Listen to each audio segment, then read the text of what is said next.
민수기 14장 1절부터 10절까지 말씀입니다.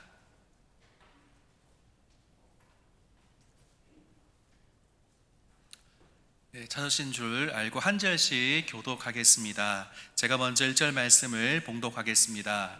온 회중이 소리를 높여 부르짖으며 백성이 밤새도록 통곡하였더라.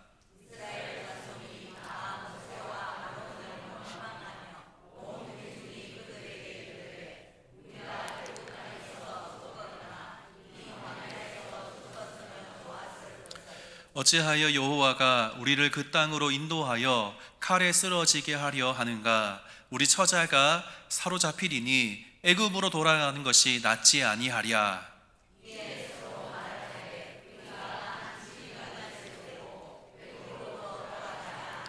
모세와 아론이 이스라엘 자손의 온 회중 앞에서 엎드린지라.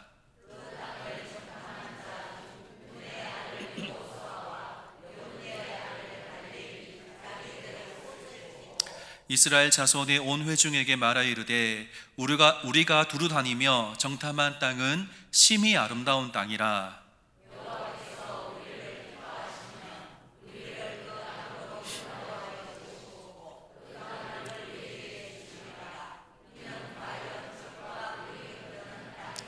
다만 여호와를 거역하지는 말라. 또 그 땅 백성을 두려워하지 말라. 그들은 우리의 먹이라. 그들의 보호자는 그들에게서 떠났고 여호와는 우리와 함께 하시느니라. 그들을 두려워하지 말라 하나 온 회중이 그들을 돌로 치려 하는데 그때에 여호와의 영광이 회막에서 이스라엘 모든 자손에게 나타나시니라. 아멘. 오늘 수요예배 오신 성도님들을 주님의 이름으로 환영하고 축복합니다.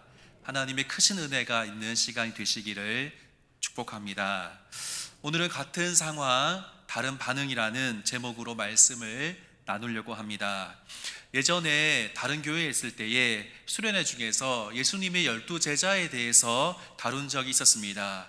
예수님의 12제자에 대해서 한 분씩 살펴보면서 은혜를 나누었습니다. 제자들이 어떠한 출신인지, 그리고 직업은 무엇이었으며 또 가족관계는 어떻게 되며 예수님의 제자가 될 때에 그때의 상황과 배경과 이유에 대해서 나누었습니다. 그리고 결정적인 순간에 배반했지만 부활하신 예수님께서 제자들을 다시 부르신 것, 또는 오순절 사건을 통해서 증인된 삶을 살았던 제자들의 이야기들을 강의한 적이 있었습니다. 그리고 마지막으로 제자들이 오순절 이후에 무엇을 하다가 죽게 되었는지를 나누었습니다. 예수님의 제자들에게는 그들의 죽음 앞에 어떠한 공통점이 있었습니다. 그들은 모두가 다 예수님을 전하다가 순교를 했다는 겁니다. 사실은 사도 요한도 사도 요한은 순교하지 않았습니다. 하지만 사도 요한이 이제 반모섬에 유배되었던 것을 순교라고 본다면 모든 제자들이 다 순교한 것이라고 우리는 볼 수 있습니다.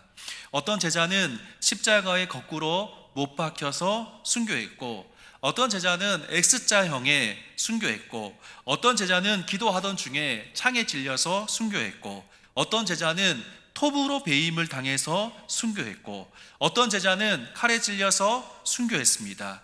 또 어떤 제자는 목베임을 당해 순교했고, 어떤 제자는 기둥에 매여가지고 순교했고, 어떤 제자는 활에 맞아서 순교했다는 겁니다. 모두 다 예수님을 전하다가 순교를 결정하게 되었던 것입니다. 위기의 순간에 예외 없이 아무도 나는 예수님을 모릅니다라고 하지 않고 모두 다 순교하기로 결정했다는 겁니다. 때로는 충분히 피할 수 있는 상황이 있었습니다. 도망갈 수도 있었지만 제자들은 순교하기로 결정했다는 겁니다. 말씀을 그때 수련을 준비하면서 어떤 마음이 들었냐면은 예수님의 제자들이 순교한 이유가 무엇이었는가? 과연 무엇 때문에 순교를 결정했던 것인가? 제자들이 죽음 앞에서도 흔들리지 않고 예수님을 전했으며 결정적인 순간에 순교를 결정한 이유가 무엇일까 생각해 보게 되었습니다. 그런데 오늘 말씀을 살펴보면서 오늘 말씀에서 그 해답을 제시하고 있는데, 오늘 말씀을 살펴보면서 하나님의 뜻을 발견하고 우리의 모습을 돌아보면서 하나님 앞에 순교자의 삶으로 살아가기로 결정하는 시간이 되시기를 주님의 이름으로 축복합니다. 창세기 마지막 부분에서 보면은 야곱의 가족들은 요셉에 의해서 애굽으로 정착하게 됩니다. 그리고 출애굽기 넘어와서 보게 되면은 세월이 지나서 요셉을 알지 못하는 애굽의 새로운 왕이 세워지게 됩니다. 새로운 왕은 이스라엘 백성들을 보면서 부담을 느낍니다. 매우 강하고 많았기 때문에 이들이 우리를 배신하면 어떻게 하나라고 하는 두려움이 생겼습니다. 그래서 더 강해지는 것을 막기 위해서 이스라엘 백성들에게 힘든 노동을 시켰고, 또 남자아이가 출산하지 못하도록 그렇게 막으려고 했습니다. 이 일로 인해서 이스라엘 백성들은 매우 큰 고통을 당했고, 이때 하나님 앞에 부르짖기 시작했고, 하나님께서는 그들의 고통 소리를 들으시고 하나님께서 맺었던 아브라함과 이삭과 야곱과 맺었던 그 언약을 기억하셔서 구원하시기로 작정하셨습니다.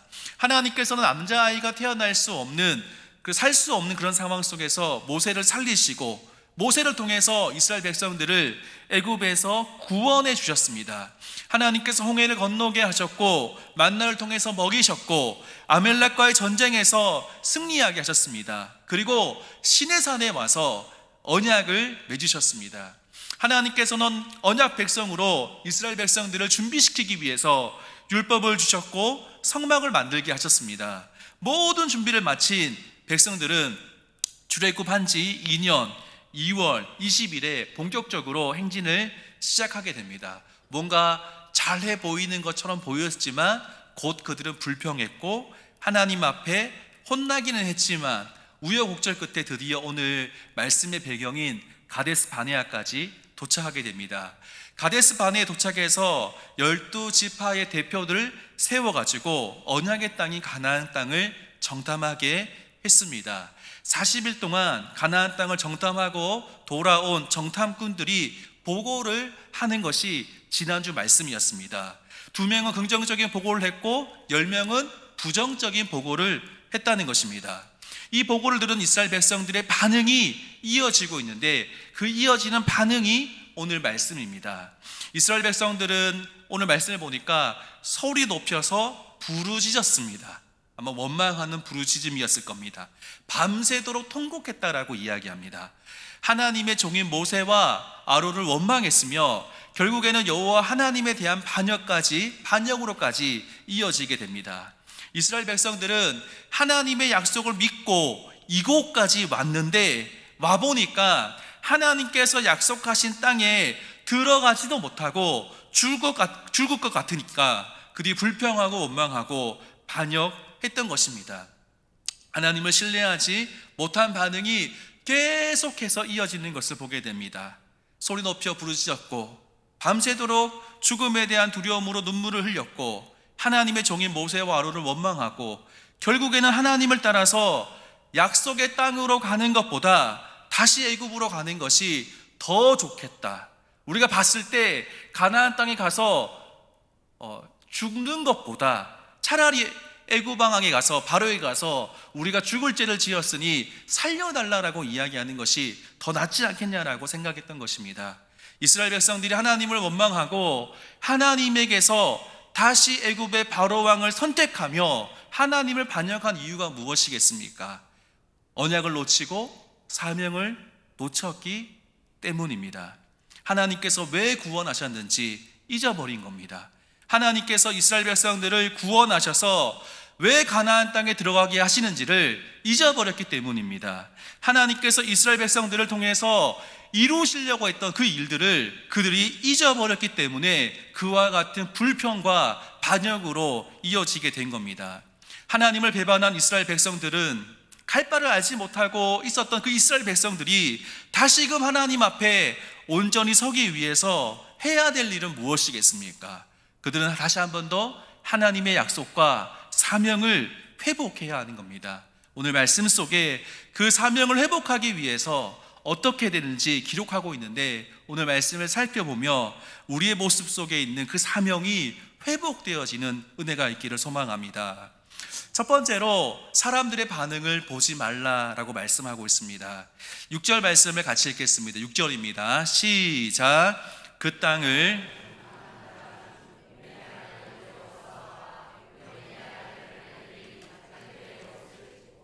아멘.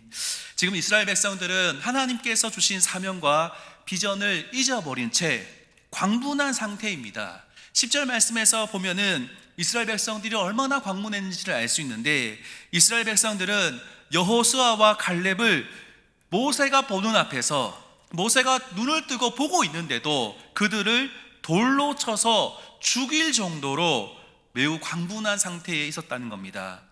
백성들의 분위기는 이미 하나님을 따르는 것이 아니라 애굽으로 돌아가려고 했던 분위기였습니다. 이미 한 지휘관을 세워서 돌아가자라고 말한 상황이었습니다.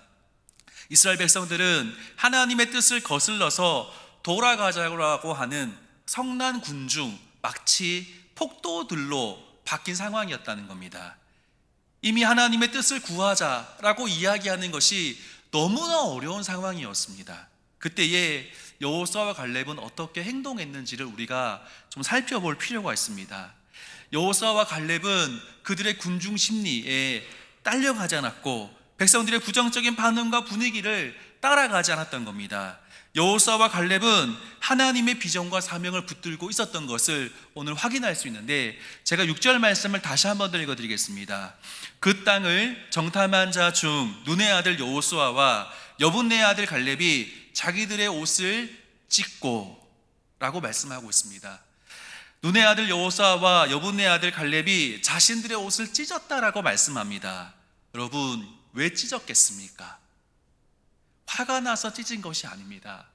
구약 성경에 보면은 옷을 찢는 행동은 이렇게 해석합니다.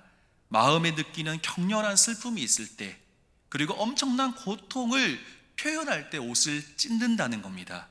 화가 나서 찢었다기보다는 그들은 엄청난 슬픔과 고통을 느꼈기 때문에 옷을 찢었다라고 말씀합니다. 이스라엘 백성들이 여호와의 이름을 망령되이 일컫고 약속의 땅이 코앞에 있는데 그 약속의 땅을 버리고 바로의 종이 되겠다고, 죄의 종이 되겠다라고 애굽으로 돌아가자라고 하는 폐역한 말로 인해서 마음이 찢은 듯이 아팠기 때문에 그들은 옷을 찢으면서 자신들의 슬픔을 표현한 겁니다. 청소년 아이들이 엄마랑 아빠랑 이제 다툴 때가 있는데 다툴 때 하지 말아야 될 말이 있습니다. 그 말은 어떤 말이냐면, 이럴 거면 왜 낳았어? 나한테 이렇게 할 거면 왜 낳았어? 라고 하는 말은 절대로 해서는 안 되는 말입니다. 낳아준 은혜가 있는데, 키워준 은혜가 있는데 왜 이럴 거면 왜 낳았냐라고 하는 것은 절대로 해서는 안 되는 말입니다. 그것처럼 이스라엘 백성들이 하나님 앞에서 이럴 거면 왜 우리를 출애굽시켰냐고, 이렇게 힘들게 할 거면 왜 우리를 이렇게 출애굽하게 해서 고생시키고 있냐라고 하는 하나님 앞에 원망 어린 말들로 이스라엘 백성들이 반역하고 있을 때 그것을 지켜보고 있던 여호수아와 갈렙이 너무나 마음이 아픈 겁니다. 너무나 마음이 아픈 겁니다. 여호수아와 갈렙은 이스라엘 백성들의 반응을 보지 않고 또 그들의 반응을 따라 가지 않았습니다. 사랑하는 성도님들, 이렇게 하는 것은 제가 말씀을 곰곰이 묵상하면서 참 쉽지 않다는 생각들을 해보게 되었습니다. 굉장히 어려운 일이라고 생각이 듭니다. 왜냐하면 모든 사람들이 동일한 목소리로 이야기할 때 다른 생각을 하는 것은 쉽지 않습니다. 또 다른 이야기를 하는 것은 정말 쉬운 일이 아닙니다. 자꾸만 그 메시지를 듣다 보면은 나도 모르는 사이에 그렇게 생각하고 그렇게 행동하게 되는 겁니다. 그렇게 되는 것이 우리의 심리입니다. 근데 이렇게 여호수아와 갈렙처럼 다르게 반응하는 것은 정말 어려운 일입니다. 하지만 분명한 것은 언제 그렇게 할 수 있냐면은 비전과 사명을 붙들고 있을 때, 그때에 백성들과 다른 생각들을, 정말 올바른 생각들을 할 수 있다는 겁니다. 그래서 분명한 것은 하나님의 일은 사람들의 생각으로 결정되어져서는 안 된다는 겁니다. 사람들의 의견은 들어야 됩니다. 하지만 최종 결정을 할 때에는 하나님께서 원하시는 것이 무엇인지 분별할 수 있어야 하는 겁니다. 하나님 말씀은 무엇이고 하나님의 뜻이 무엇인지를 분별할 수 있어야 되는 겁니다. 그렇기 때문에 사람들의 반응에 좌지우지 되지 말아야 하는 겁니다. 교회 공동체에 있어서 정말 중요한 것은 사람들의 생각이 아니라, 다수결이 아니라 하나님의 뜻이고 하나님의 약속이고 하나님의 비전이고 하나님께서 주신 사명이라는 겁니다. 그 사명을 붙들 수 있는 성도님들이 될 수 있기를 주님의 이름으로 축복합니다. 두 번째로 하나님께서 주시는 비전과 사명을 바라봐야 한다는 겁니다. 7절과 8절 말씀을 같이 읽겠습니다. 7절 8절입니다. 시작. 이스라엘 자손의 온 회중에게 말하 이르되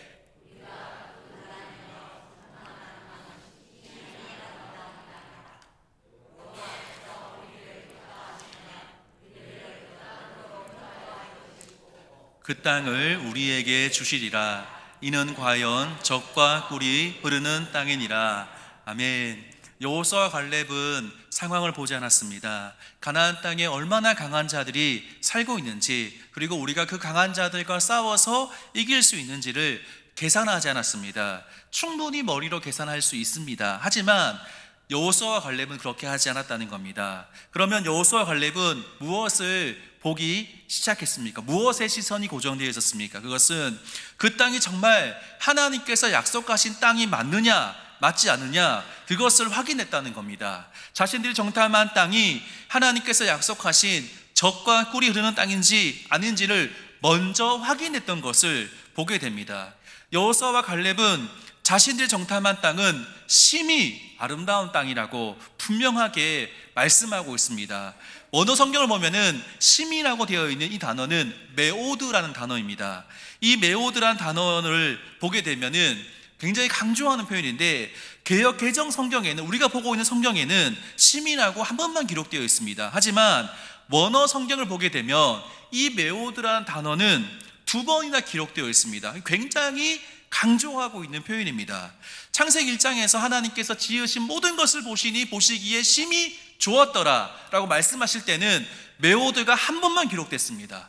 그런데 지금 오늘 본문에는 메오드가 두 번이나 기록되어 있는데, 그 이유가 이 땅이 정말 하나님께서 약속하신 땅이 맞다는 겁니다. 여호수아와 갈렙은 가나안 땅을 너무너무 아름다운 땅이라고 고백하고 있는 겁니다. 젖과 꿀이 흐르는 땅이고 이 땅은 하나님께서 우리에게 주신 땅이 진짜로 맞다라고 하는 표현인 겁니다. 그러면서 8절 말씀을 보게 되면은 여호수아와 갈렙은 가나안 땅에 아무리 강한 자들이 버티고 있다 할지라도 여호와 하나님께서 우리를 기뻐하시면 우리를 그 땅으로 인도하시고 그 좋은 땅을 우리에게 주실 것이다 라고 고백하고 있는 겁니다. 즉, 내 힘이 아니라 우리들의 힘에 의해서 그 땅을 차지하게 되는 것이 아니라는 것입니다. 우리는 착각하기 쉽습니다. 내가 무슨 일을 할 때에 내 지갑에 얼마가 있느냐가 더 중요하기도 하지 않습니까? 이런 것은 세상 사람들도 충분히 할 수 있는 겁니다. 내가 해야 될 일은 이 일을 하나님께서 기뻐하시는 일인가를 생각해야 되는 겁니다. 절대로 내 힘으로 하는 것이 아닙니다. 하나님께서 우리를 기뻐하시면 가나안 땅에 들어가서 차지할 수 있다는 믿음이 여호수아와 갈렙에게 있었다는 겁니다. 내 힘이 아니라 여호와 하나님께서 우리를 기뻐하시면 어떤 어려운 상대가 있더라도 우리는 승리할 수 있다라고 하는 믿음의 고백을 하고 있는 것을 보게 되는 것입니다. 사랑하는 성도님들, 우리에게 필요한 것은 무엇이겠습니까? 돈이 많으면 좋겠지만 돈이 많은 것은 아닙니다. 능력이 많아야 하는 것은 아닙니다. 말을 잘해야 하는 것도 아닙니다. 저는 이렇게 말을 잘 못합니다. 그래가지고 맨날 말을 잘하는 설교가들을 보면은 굉장히 부럽습니다. 제 동기 중에 친구 중에 한 명이 되게 유명한 목사님이 한 분이 계십니다. 이제 그 새롭게 하소서도 나오고 또 오륜교회 단일 기도에 나오고 엄청 부럽더라고요. 근데 말을 진짜 잘합니다. 너무너무 화려하게 잘하고 사람을 들었다 놨다 하거든요. 그런 분들을 보면은 나이도 똑같은데 나랑 너무 다르다 생각에 때로는 좌절감이 오기도 하고 때로는 어려운 마음이 들기도 합니다. 그런데 설교를 준비하면서 이런 마음이 들었습니다. 설교를 잘하는 것은 기준이 뭔가? 말을 잘하는 것인가? 그렇지 않다는 것이죠. 하나님께서 나를 기뻐하시면 내가 하나님의 기쁨이 된다면 하나님께서 나를 사용하시고 그렇게 하나님께서 또 설교를 잘하게 하신다는 믿음의 고백이 저에게 생기기 시작했어요. 사랑하는 성도님들, 저는 사실은 목사이기 때문에 설교가 굉장히 중요한데 우리 사랑하는 성도님들에게는 각자의 다른 그런 분야들이 있다라고 생각합니다. 그 분야에서 남들과 비교했을 때 나는 이렇고 저 사람들은 저렇게 잘하는데 라고 하는 패배감이 있지 않습니까? 그때 우리가 해야 될 것은 무엇입니까? 하나님께서 나를 기뻐하시며 하나님의 기쁨이 된다면 하나님께서 들어 사용하신다라고 하는 믿음이 우리에게 필요한 것입니다. 전쟁은 나에게 속한 것이 아닙니다. 하나님께 속한 것입니다. 참새 2마리도 한 아사리온의 그 작은 금액에 거래되는데 그 값어치 없는 참새도 하나님께서 허락하셔야지만 땅에 떨어진다라고 했던 예수님 말씀을 우리가 기억해야 됩니다. 참새 한 마리도 그냥 떨어지는 법이 없습니다. 아무리 값어치 없고 사소해 보이는 그 일도 그냥 일어나는 것이 없습니다. 하나님께서 기뻐하시면 그 일이 일어날 수 있다라고 하는 믿음이 우리에게 필요한 것입니다. 내 힘이나 능력으로 세상을 바라보는 것이 아니라 하나님의 비전과 사명을 바라볼 때 하나님의 역사가 일어나게 될 줄 믿습니다. 그런 은혜의 성도님 되시기를 주님의 이름으로 축복합니다. 마지막 3번째로 하나님의 함께 하심을 신뢰하라고 말씀하고 있습니다. 9절 말씀을 같이 읽겠습니다. 9절입니다. 시작. 다만 여호와를 거역하지는 말라.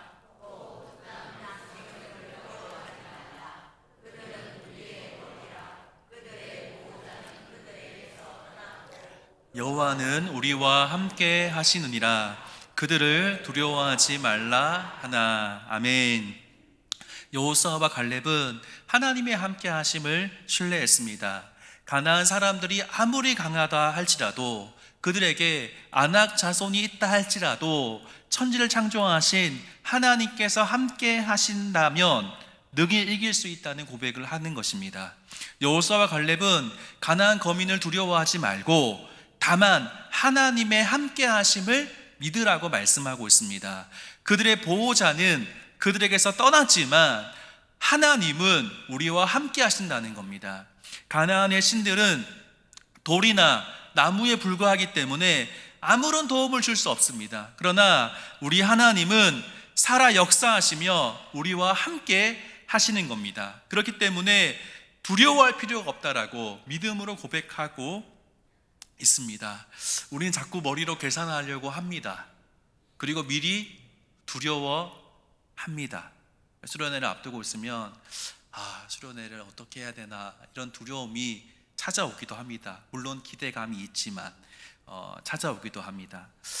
하나님의 비전을 쫓아서 살아가면 어떤 어려움이 있는데 이런 대가를 지불해야 되는데라고 우리가 미리 생각하게 된다는 것이죠. 하나님의 뜻대로 살아가는 것은 사실 쉽지는 않은 건 맞습니다. 힘들고 어려운 거 맞습니다. 그리고 분명한 대가 지불이 있는 것 분명합니다. 하지만 성경은 그것을 인간적으로 미리 계산하지 말라라고 말씀합니다. 예전에 어떤 훌륭하신 목사님을 만나서 개인적으로 이야기한 적이 있었는데, 대화를 나눈 적이 있었는데, 그 목사님과의 대화 속에서 그분이 그렇게 고백하셨습니다. 이거 다 알았으면 못했다라고 하시더라고요. 유학을 갔을 때도 유학이 얼마나 힘든지 알았으면은 못했다는 겁니다. 계산했으면은 못했는데, 아무리 계산해도 돈을 맞출 수 없고 아무리 계산을 해도 어떻게 할 수가 없는데 믿음으로 갔을 때 하나님께서 그 길을 하나하나씩 열어가는 것을 보았고 하나님의 역사를 경험하게 되었다라고 하는 고백을 들은 적이 있습니다. 우리는 인간적으로 계산하려고 합니다. 계산이 다 되고 나면 이거 할 수 있겠는데 라고 생각하면 하려고 하는 것이 우리의 마음입니다. 그런데 하나님은 우리에게 무엇이라 말씀하냐면 그 계산은 내가 할 테니 믿음으로 살아가라고, 하나님의 함께 하심을 믿으라고 말씀하는 겁니다. 우리가 해야 될 일은 무엇입니까? 계산하는 것이 아니라 하나님의 함께 하심을 확인하는 겁니다. 내가 죄악 중에 있는지 돌아보고 하나님께서 나와 함께 하시는지 확인해야 하는 것입니다. 그리고 하나님의 함께 하심을 믿고 신뢰해야 되는 것입니다.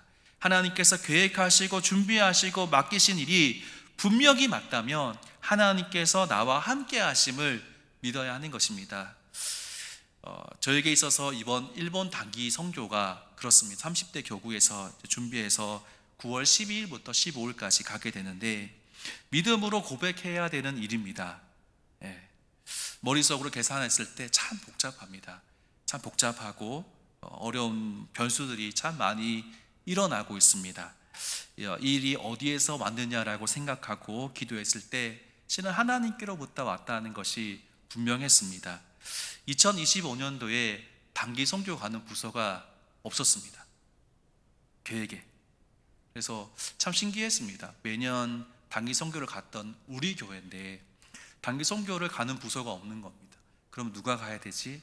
어떻게 해야 되지? 그런 생각이 사실 작년부터 있었습니다. 왜냐하면 작년에 계획을 세울 때 가는 부서가 이렇게 들리지 않았기 때문입니다. 그런데 갑자기 30대 교구에서 은혜가 참 많은데 은혜 속에 단기 선교를 계획하는 일들이 시작된 겁니다. 일본으로 단기 선교를 가자고 누가 이야기를 했습니다. 그래서 그 이야기들이 참 쉽게 전파되는 겁니다. 안 될 수도 있는데 우리 이제 애들도 있고 가만히 생각해보자, 우리 못 간다 라고 할 사람이 있어야 되는데 그런 사람이 없었던 겁니다. 그리고 한번 해보자, 한번 가보자, 이런 이야기들이 자꾸 나오기 시작하는 겁니다. 제 마음 가운데 불안한 마음이 들기 시작합니다. 제가 오면서부터 저의 의도와 상관없이 저는 일본에 갔거든요. 12월에 왔는데 내년 1월에 2월에 일본을 간다는 겁니다. 선생님들께서, 정의영 권사님께서 일본을 가자는 겁니다.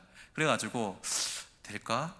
이런 생각들을 하고 있었는데 가게 됐고, 작년에도 필리핀에 갔다 왔고, 원래는 나는 안 가겠지, 다른 데 누가 가겠지라고 생각했는데 또 일본을 가게 되었습니다. 그래서 아무도 가지 않는 그 상황 속에서 30대 교우 전체가 동의하게 됐고, 그리고 이 일이 진행되어지게 되는 것을 보게 되었습니다. 모든 것이 다 맞아 떨어지고 있는 것을 확인하게 되었습니다. 이 일은 하나님으로부터 시작된 일이 분명하다라고 기도하는 중에 확신하게 되었습니다. 그런데 여러 생각들이 났고 복잡하게 생각들이 듭니다. 도대체 이 일이 가능한가라고 생각이 들기도 합니다. 아이들을 포함해서 40여 명의 사람들이 선교를 갈 수 있을까? 제가 20몇 명은 데려가 본 적이 있어도 40명이 넘는 사람들을 데리고 가본 적은 한 번도 없고, 그리고 그 어린 아이들을 데리고 가본 적도 한 번도 없습니다. 그런데 이 일이 가능할까라는 생각들이 들었습니다. 그런데 말씀을 준비하면서 하나님께서 함께 하신다면 가능하다는 결론을 내리게 되었습니다. 왜냐하면 우리가 하는 것이 아니라 하나님께서 함께 하셔서 그 일을 하실 것이기 때문에 우리가 믿음으로 순종한다면 하나님께서 역사하실 줄 믿고 고백하고 나아가면 하나님 역사를 경험하게 될 줄로 믿습니다. 아마 30대 교구가 일본을 다녀왔을 때 아마 더 큰 믿음이 우리에게 있지 않을까라고 생각합니다. 사랑하는 성도님들, 계산하면 답이 보이지 않습니다. 그러나 하나님의 함께 하심을 믿으면 할 수 있습니다. 이런 고백이 우리 남부교회의 고백이 될 수 있기를 주님의 이름으로 축복합니다. 말씀을 마무리하겠습니다. 오늘 민수기 14장에 나온 이스라엘 백성들은 부정적인 10명의 정탐꾼에 의해서 부르짖고 밤새 통곡하며 모세와 아론을 원망하며 하나님을 배반했습니다. 이스라엘 백성들이 결국 여호와 하나님을 배반한 이유는 하나님께서 주셨던 비전과 사명을 놓쳐버렸기 때문입니다. 같은 상황인데도 여호수아와 갈렙이 10명의 정탐꾼들과 다르게 반응했던 이유는 여호수아와 갈렙에게는 하나님께서 주신 사명과 비전이 있었기 때문입니다. 제가 처음 설교를 시작하면서 예수님의 12 제자들에 대한 이야기를 나누었습니다. 제자들이 죽음 앞에서도 흔들리지 않고 예수님을 전했던 이유가 무엇입니까? 그들에게는 예수님께서, 하나님께서 주셨던 비전과 사명을 붙들고 있었기 때문입니다. 오늘 말씀을 통해서도, 예수님의 제자들을 통해서도 주시는 메시지는 사람들의 반응을 보지 않는 겁니다. 하나님의 비전과 사명을 붙드는 것입니다. 그리고 하나님의 함께 하심을 신뢰하는 겁니다. 하나님께서 맡겨주신 사명을 바라보는 것입니다. 오늘 말씀을 기억하며 믿음으로 반응할 수 있는 남부교회 모든 성도님들 되시기를 주님의 이름으로 축복합니다. 기도하겠습니다. 하나님 아버지, 감사합니다. 오늘 말씀을 통해서 비전과 사명을 놓치고 사람들의 반응을 보았을 때 어떠한 불행이 닥치는지를 하나님 보았습니다. 오늘 말씀을 통해서 하나님만 바라볼 수 있는 우리가 될 수 있도록 은혜를 부어 주십시오. 하나님의 함께 하심을 바라보며 사명을 부여잡을 수 있는 우리 모두가 될 수 있도록 은혜를 부어 주시옵소서. 감사합니다. 예수님의 이름으로 기도드립니다. 아멘.